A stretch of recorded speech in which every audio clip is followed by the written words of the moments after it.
So many military leaders who you have worked with have told me you are a disgrace. That's why Russia attacked Ukraine, because they saw how incompetent she and her boss are. President Biden's decision to pull out of Afghanistan, 4 presidents said they would, and Joe Biden did. We would have been out faster than them, but we wouldn't have lost the soldiers. We wouldn't have left many Americans behind, and we wouldn't have left $85 billion worth of brand new, beautiful military equipment behind. I will always give Israel the ability to defend itself, in particular as it relates to Iran and any threat that Iran and its proxies pose to Israel.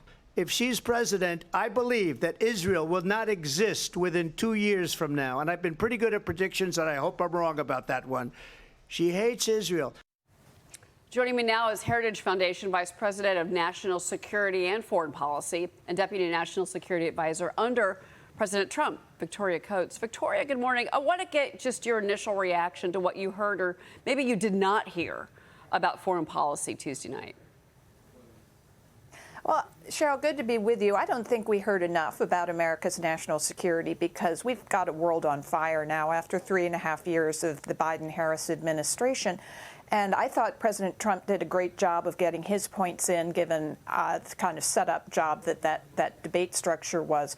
But Vice President Harris was just detached from reality. I mean, what we just heard there about, the disrespect that she says the military has for President Trump. I mean, Congressman Mills was just on saying the direct opposite. That's not what we're hearing publicly from the military, not behind closed doors. So I think we need to hear a whole lot more from her about this record of the last 3.5 years. And I hope to hear more from President Trump about his, I think, most excellent record on national security. Because obviously whoever becomes president in January is going to have to deal with Israel, Russia, Ukraine, Hamas, China, Taiwan, the list goes on and on. I want to bring in Tricia McLaughlin. She's on set with me. Go ahead, Tricia. Hi, Victoria. Thanks for joining us. I have a million questions to ask you, but what really struck me about this debate is that there was no questions on China, especially given the hostilities we're seeing in the South China Sea. What did you make of that, and what message does that send the CCP? No, it's really bizarre, Tricia. And if you think back to Vice President Harris's DNC speech, she really didn't talk about China at all there either. It's the preeminent security threat our country faces. It's everywhere, as you were reporting. It's in our ports.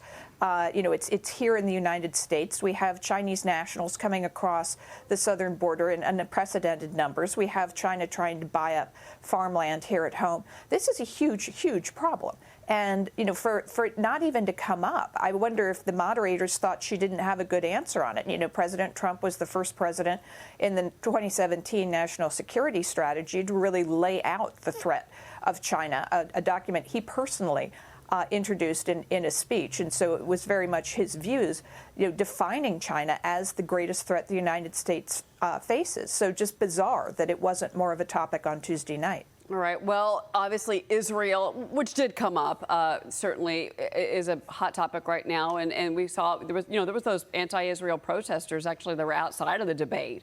Now we're learning out of Israel that the IDF is saying they've dismantled Hamas's Rafah brigade in Gaza, eliminating more than 2,000 terrorists so far, destroying roughly 8 miles of underground tunnel routes.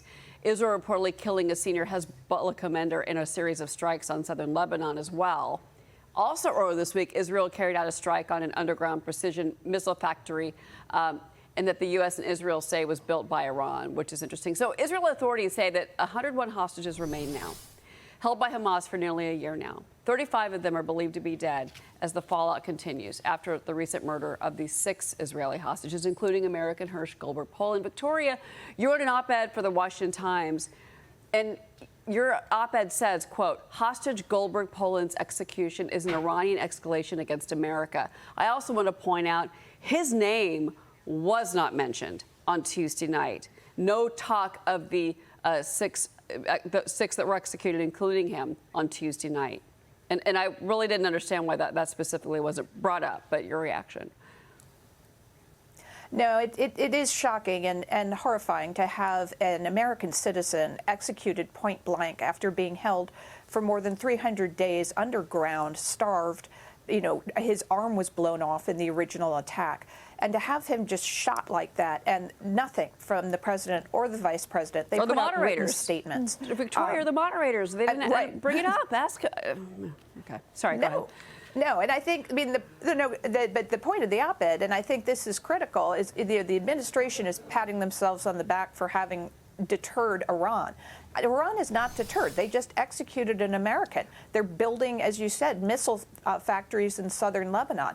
We have 3 oil tankers on fire in the Red Sea from the Houthi, from their other proxies. They are methodically escalating the situation, and they're getting nothing in response from the Biden-Harris administration, so they're just going to continue. I want to talk to you about the southern border as well, Victoria. You wrote a recent op-ed for Fox Digital titled Biden-Harris Spurned Offers from Latin American Leaders to Help Close the Border. And you write that they chose regional winners and losers not on how much they support America, but on a liberal ideological litmus test that consistently elevated Marxists, even if a more conservative ally was offering material assistance on a major U.S. national security crisis, the wide open border. Now, experts have been warning again of a heightened terror threat in this country, just days after the 23rd anniversary of 9/11, Victoria. Your reaction? No, this is the truth about the southern border, that this isn't some kind of accident. It wasn't something that happened to the Biden-Harris administration. This is a crisis they deliberately created.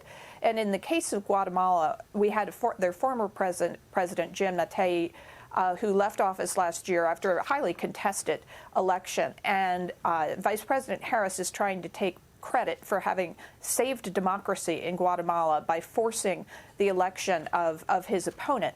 But what Jim Matei told me and my Heritage colleague, Mike Gonzalez, in some conversations we had, was he was trying to work with them to have Guatemala be a real bulwark in Latin America against unfettered migration. And the vice president's office specifically said no, that they were not interested in that they were going to continue to allow the free passage of migrants through Guatemala up towards the southern border. So this is something they've created. So as we face the security threats you rightly define that are manifesting here at home because of this crisis, we have to remember this is something they did. It wasn't an accident. And now these efforts to close the Darien Gap after 3 years of watching massive amounts of migrants. That's a very dangerous trek that they're taking. Victoria Coates, thank you very much for being here this morning. Thank you, Cheryl.